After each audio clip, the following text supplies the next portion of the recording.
नमस्कार, मैं हूं अखिलेश पांडे और आप देख रहे हैं सी न्यूज़ भारत। वक्त हो चुका है न्यूज़ बुलेटिन का। इस बुलेटिन में हम खबरों की शुरुआत करेंगे बुरहानपुर से, जहां साइड पटरियों पर ब्लॉक का काम बंद होने से लोग हैं परेशान। फिर देखेंगे कि कैसे घने कोहरे के पड़ने के कारण रोड पर एम्बुलेंस और रिक्शा में हुई टक्कर, एक युवक की हुई मौत और दूसरा युवक अस्पताल में हुआ भर्ती। और साथ ही बात करेंगे मथुरा की, जहां पर घर से गायब हुई बच्ची का शव मिलने से परिजनों में मचा हड़कंप। ऐसी और भी तमाम खबरों पर आई विस्तार से करते हैं चर्चा। शाहपुर फोपनार रोड पर लगाने वाले डिवाइडर एवं साइड पटरियों में लगाने का काम बंद हो गया है। एक माह से रोड के दोनों तरफ खुदाई कर देने से एवं देरी होने से नगरवासी परेशान है। रोड पर जाम लग रहा है। बुरहानपुर से सी न्यूज़ संवाददाता। से रोड खोद के पड़ा है, धूल बहुत उड़ रही है। अक्सर हमारे फैमिली बहुत परेशानी होती है गाड़ी लगाने की, हमको भी फैमिली से धूल उड़ती है दिन भर। क्या रोड काम जल्द से जल्द किया जाए। कौन सा रोड है ये? अपना क्या नाम है आपका? दादा चौधरी। कितने दिनों से काम बंद है ये? 1 महीने से तो मतलब हाँ, ये खोद के रखा है और उधर से भी वो काम नाली का बंद पड़ा था, उसको भी अभी चालू किया है उन्होंने, तो वो भी ऐसा ही जैसा पड़ा है। यहाँ से धूल के गुब्बारे उठते, लोगों का स्वास्थ्य खराब हो रहा है। क्या नाम है आपका? भागवत चौधरी। अनिल महाजन की रिपोर्ट।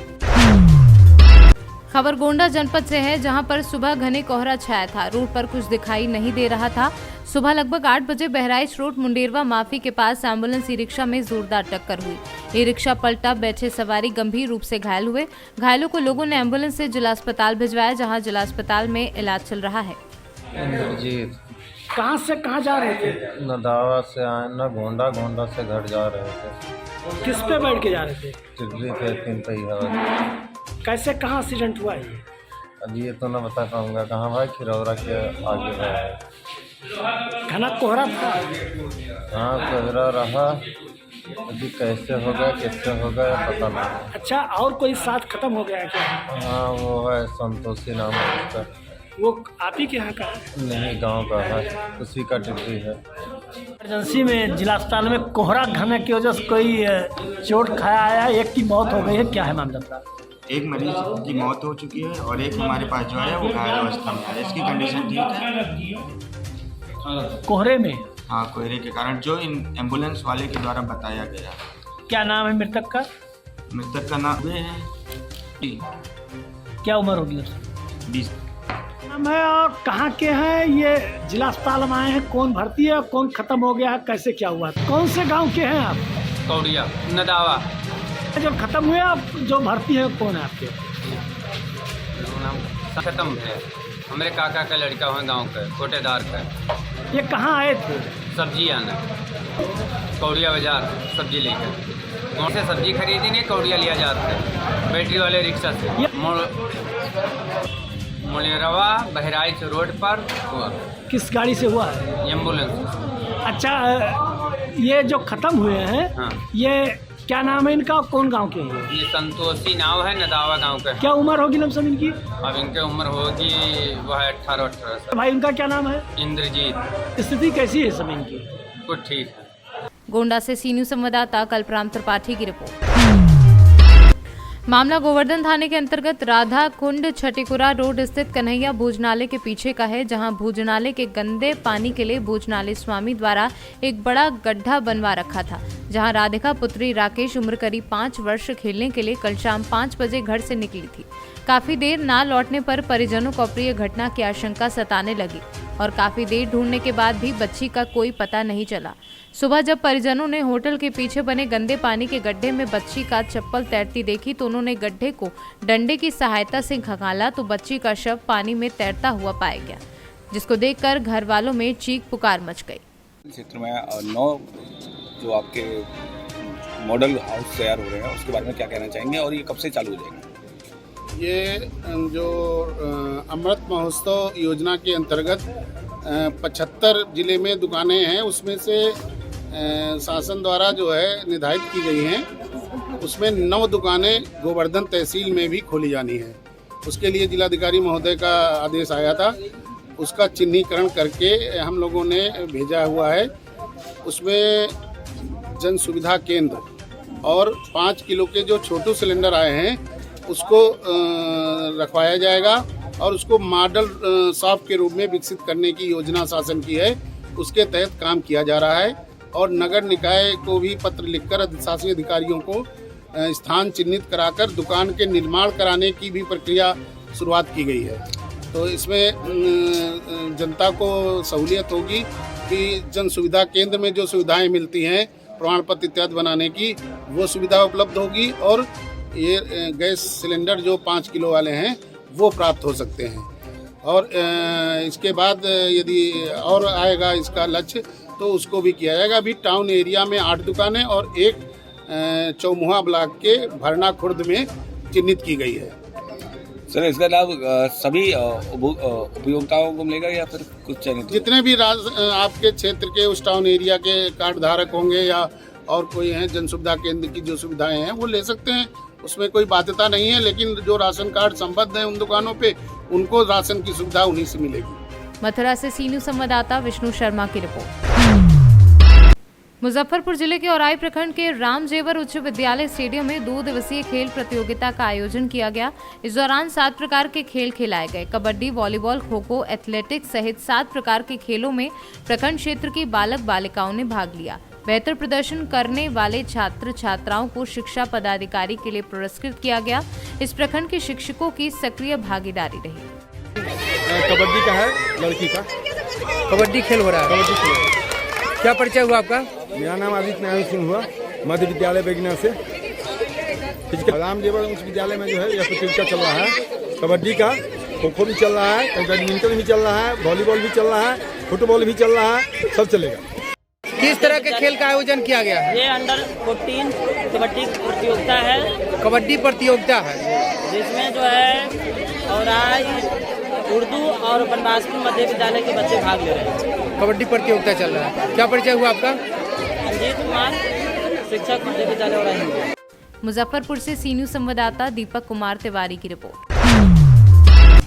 जनपद संभल की नखासा पुलिस ने अवैध हथियार बनाने वाली फैक्ट्री का भांडाफोड़ करते हुए पुलिस ने 2 आरोपियों को गिरफ्तार कर लिया है। पकड़े गए आरोपी अवैध हथियार बनाकर बेचने का काम करते थे। पकड़े गए आरोपियों के पास से 4 बने तमंचे, 1 राइफल, 2 जिंदा कारतूस, 12 बोर व 2 जिंदा कारतूस 315 बोर के प्राप्त हुए हैं। आगामी चुनाव को दृष्टिगत रखते हुए अपराध एवं अपराधियों के विरुद्ध कठोर कार्रवाई सुनिश्चित की जा रही है। इसी क्रम में थाना नखासा पुलिस द्वारा अवैध शस्त्र फैक्ट्री का पर्दाफाश किया गया है, जिसमें 2 अभियुक्तों को गिरफ्तार किया गया है। गिरफ्तार अभियुक्तों के नाम उस्मान उर्फ गुड्डू निवासी सरायतरी थाना हयातनगर तथा शौकीन पुत्र लतीफ निवासी गुम्मद थाना नखासा जनपद संभल है। अभियुक्तों के कब्जे से भारी मात्रा में बने शस्त्र बरामद किए गए हैं, साथ ही अन्य उपकरण भी बरामद हुए हैं। इनके कब्जे से 4 अदद तमंचे, 315 बोर एवं 1 राइफल सहित कॉर्टेज बरामद की गई हैं। अभियुक्तों के अन्य साथियों की तलाश की जा रही है एवं इससे लाभान्वित होने वाले अन्य लोगों की जांच की जा रही है। शीघ्र ही उनके खिलाफ भी कठोर कार्रवाई सुनिश्चित की जाएगी। संभल से सीनू संवाददाता सोनू वाशने की रिपोर्ट। अलीगढ़ जनपद के रेलवे स्टेशन पर नशे में धुत खाकी पहने पुलिस का जवान कैमरे में कैद हुआ। मामला रेलवे स्टेशन पर शराब के नशे में घूम रहा पुलिस का जवान था। सूचना पर पहुंची जीआरपी ने सिपाही को जिला अस्पताल भेजा, जिसका इमरजेंसी में उपचार चल रहा है। अलीगढ़ से सीनू संवाददाता संजीव शर्मा की रिपोर्ट। शिकारीपाड़ा थाना क्षेत्र में स्थित पत्थर खदान जहां बेरोजगारों को रोजगार मुहैया कराता है, वहीं कई लोगों के लिए काल साबित हो रहा है। आए दिन इन पत्थर खदानों में गिरकर लोगों की मौत हो रही है। अभी हाल तक चल रहे अवैध पत्थर खदानों को तो बात ही छोड़ दीजिए, वैध पत्थर खदानों में भी किसी खदान में फेंसिंग की व्यवस्था नहीं है, जिससे जाने अनजाने रात में पशु एवं आदमी भी गिरकर अपनी जान गंवा रहे हैं। ऐसा ही एक वाकया शहरपुर मौजा स्थित बंद पत्थर खदान में हुआ है। दुमका से सीनू संवाददाता सद्दाम हुसैन की रिपोर्ट। तीसरी प्रखंड अंतर्गत लेवा बनवरिया एवं कनी चिहार से तिसरू रोड बन रहा था, जिसमें सड़क के दोनों तरफ से मिट्टी का कटाव के कारण पेड़ पौधों को उखाड़ फेंका गया, जिसकी खबर सी न्यूज़ भारत में प्रमुखता से प्रकाशित की थी। जिसके बाद वन विभाग की नींद खुली और संवेदक पर कार्यवाही करते हुए केस दर्ज किया। साथ ही स्थल में चल रहे काम को रुकवाया गया। इस संबंध में रेंजर ने कहा कि स्थल में चल रहे काम को एनओसी मिलने तक काम को रुकवाया गया है एवं संवेदक पर केस दर्ज कर लिया गया है। झारखंड से सी न्यूज़ संवाददाता आनंद बरनवाल की रिपोर्ट। आज नीलोखेड़ी विधानसभा कस्बा तरावरी रॉयल पैलेस में नवनिर्वाचित सरपंच, पंच व ब्लॉक समिति मेंबरों का सम्मान समारोह आयोजित किया गया। भारतीय जनता पार्टी के द्वारा, जिसमें विधानसभा नीलोखेड़ी के अलग अलग गांव के सरपंच, पंच व ब्लॉक समिति मेंबर भारी संख्या में पहुंचे, जिससे हमारे संवाददाता बिंदर शर्मा ने विधायक कबीर पंथी सवाल किए। नमस्कार, मैं हूं बिंदर शर्मा सी भारत न्यूज़ में, और आपको बता दूं आज सरपंच हो, पंच हो या ब्लॉक समिति मेंबर हो, उनका सम्मानित समारोह की बात करें वो है नीलोखेड़ी विधानसभा की बात कर रहे हैं, जिला करनाल की बात कर रहे हैं। पूर्व विधायक भगवान दास कबीर पंथी जी हमारे साथ जुड़ चुके हैं। आइए जानते हैं उनसे क्या कुछ कहेंगे इस विषय पर, क्या कुछ कहोगे आज जो सरपंचों का सम्मान समारोह निकाला गया है। देखो, अब हमारे इस विधानसभा के नए प्रतिनिधि चुनकर आए हैं जी, और आज नीलोखेड़ी विधानसभा की अपने सभी कार्यकर्ताओं की तरफ से आज उनका सम्मान किया जाएगा। जितने हमारे सरपंच हैं, ब्लॉक समिति के मेंबर हैं या जिला परिषद के जो सदस्य चुनकर आए हैं, उनके सम्मान के लिए प्रोग्राम रखा गया। माननीय हमारे लोकप्रिय सांसद संजय भाटिया जी आज यहाँ पहुँचेंगे और उन सभी को सम्मान करेंगे, सम्मान देंगे, सम्मानित करेंगे। और दूसरा, एक बिलावल भुट्टो द्वारा प्रधानमंत्री पर टिप्पणी अभद्र भाषा का प्रयोग किया जाता है, उस पर विरोध भी हो रहा है काफ़ी, क्या कुछ कहोगे इस विषय पर। नहीं, वो खुद आज कंगाल हो चुका है, बुरी तरह उनकी हालत है जी। और एक बात उन्होंने कही थी कि जो अपने घर में सांप पालते हैं पहले उनको डसते हैं, तो आज पूरा पाकिस्तान अजगर की एक अजगर जिस तरह निकल लेता है, आज सारा पाकिस्तान को वहाँ की भ्रष्टाचार, वहाँ के जो नेता है उनकी जो जिस तरह से उनके कार्य प्रणाली है, सिर्फ अपना अपना भर रहे हैं, भरकर वो स्विस बैंकों में पैसे जमा करा रहे हैं, वहाँ की जनता की हालत ख़राब है।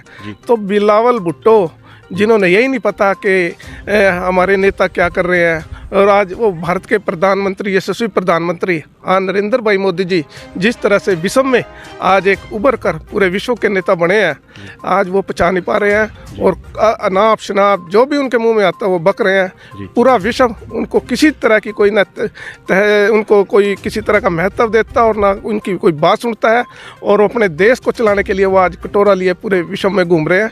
इसलिए आज नरेंद्र मोदी जी का जो चमत्कार है, जिस तरह उन्होंने नेतृत्व दिया अपने देश को, आज वो पूरे विश्व में जो ये हमारी हर पूरे देशवासी का एक सपना है कि हमारा देश एक पूरा विश्व गुरु बने, आज उस पथ पर चल रहा है। और मुझे पूरा विश्वास है कि माननीय नरेंद्र भाई मोदी जी के नेतृत्व में एक दिन हमारा ये देश विश्व गुरु बनेगा। तीसरा, आपसे सवाल करना चाहूँगा, भारत जोड़ो यात्रा जो कांग्रेस पार्टी राहुल गांधी की तरफ से चल रही है लगातार, और अब करनाल जिले की बारी है, 7 तारीख को करनाल जिले में भी भारत जोड़ो यात्रा का दौरा चल रहा है कि हिमाचल में हमने जीत हासिल कर ली है, फिलहाल अब बाजी है हरियाणा की, क्या कुछ कहोगे इस विषय में। नहीं, चलो, हर पार्टी अपने अपनी तरह से प्रयास करती है, वो भी अपना प्रयास कर रही है, लेकिन करनाल से सी न्यूज़ संवाददाता बिंदर शर्मा की रिपोर्ट।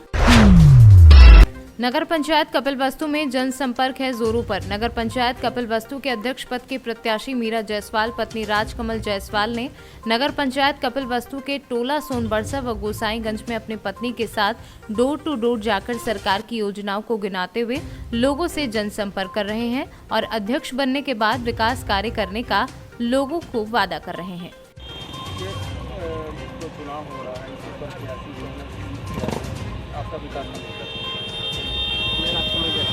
हमारी धर्मपत्नी मीरा जायसवाल महिला सीट होने के नाते प्रत्याशी यही है और इनका मुद्दा मात्र विकास है। पिछले 10 साल के कार्यकाल में विकास के नाम पर यहाँ सुने, विकास का कोई भी कार्य नहीं हुआ। विकास के नाम पे सिर्फ अपना ही विकास यहाँ के जनप्रतिनिधियों ने किया और सरकारी जमीन पर करोड़ों रुपए की जमीन पर अवैध रूप से कब्जा कर रखा है। हाँ, जो आने वाले समय पर अगर जो जनता जनार्दन ने हमको अवसर दिया, मीरा जायसवाल जी को अवसर दिया, तो पहले उस अवैध रूप से सरकारी ज़मीन का जो जनता जनार्दन का अधिकार है जिस पर, उसको मैं मुक्त कराऊंगा। और मेरा केवल एक ही मुद्दा है विकास का, सबको सबका अधिकार दिलाना, सबको सम्मान देना और अपने नगर पंचायत कपिलवस्तु का चौमुखी विकास करना। देखा जाए तो यहाँ सड़क सिद्धार्थ नगर से सी न्यूज़ संवाददाता धर्मेंद्र कुमार की रिपोर्ट। फिलहाल के लिए इस न्यूज़ बुलेटिन में इतना ही। देश दुनिया की तमाम खबरों के लिए देखते रहें सी न्यूज़ भारत। हर खबर आपके साथ, आपके हाथ।